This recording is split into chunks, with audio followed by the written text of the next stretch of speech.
Good evening, Southeast Texas and Southwest Louisiana. I'm meteorologist Lucas Bostwick. We're taking a look at radar this evening, and we can see that over the past 2 hours, there's been a few showers and storms that are spreading towards the west from Southwest Louisiana into Southeast Texas. So we do expect those showers and storms to continue at least until we get to after sunset when we lose daytime instability. Current temperatures are running in the low 90s in general in most areas, except for a few upper 70s where there's some showers. So if you're lucky enough to get one of those showers, you're doing great because it's pretty warm out there otherwise.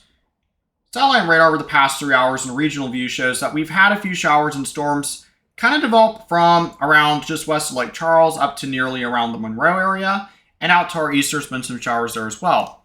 Now locally, overnight, we do expect those showers and storms eventually to start dying off, but as we get towards morning, we could see some more redevelopment, particularly along the coastal regions, and as we get into the daytime, we do expect a few more showers and storms to develop. So we do think that there will be some coverage around 40% for Southwest Louisiana and Southeast Texas for tomorrow. And atmospheric moisture shows that we have plenty of moisture to work with as far as showers are concerned for the next several days. In fact, look at all those pinks showing up on Thursday. That's a lot of moisture there.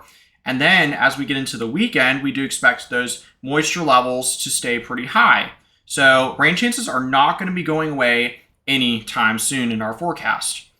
As far as the tropics are concerned, we do have now a Tropical Storm Erin. It has formed as of this morning, and it is moving towards the west at about 21 miles per hour, so pretty fast. So it is not expected to impact us whatsoever at this moment. In fact, it's looking right now, it's not going to come anywhere close to the United States for a good while. So the U.S. mainland doesn't even have to worry about this until quite some time. But one of the struggles it may also encounter is with Saharan dust. We actually have some that we have to talk about.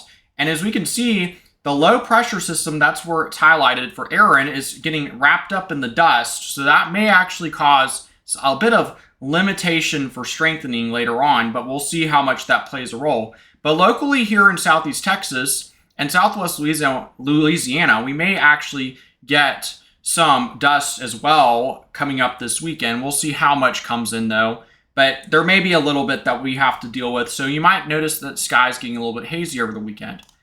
Lows tonight though, they're going to be in the low to mid 70s in general, around 80 at the beach. And then highs tomorrow, going to be in the low to mid 90s mostly. There might be a few 95s out there, but not too bad for August still considering. And our 7-day outlook, it calls for a 40% chance of rain for tomorrow in Southeast Texas. Chances ramp up, especially towards the weekend, and really no end in sight as far as chances of rain goes. But highs, on the other hand, are going to be around normal to even slightly below normal, because our normal high right now is 94, so doing pretty well in temperatures. Southwest Louisiana, same thing, going to be ramping up chances of rain towards the end of the week, and then we should see those chances kind of stay around 40 to 50% or so, even going into the early next week. All right, everybody, make sure that you follow, subscribe to our YouTube channel, youtube.com/GulfCoastWX, and a shout out to all of our sponsors for making this video possible, and a shout out to our newest sponsor, Modern. I don't know if you've seen the graphic earlier, but Modern has joined our group of sponsorships, so shout out to them as well. All right, everybody, have a good evening.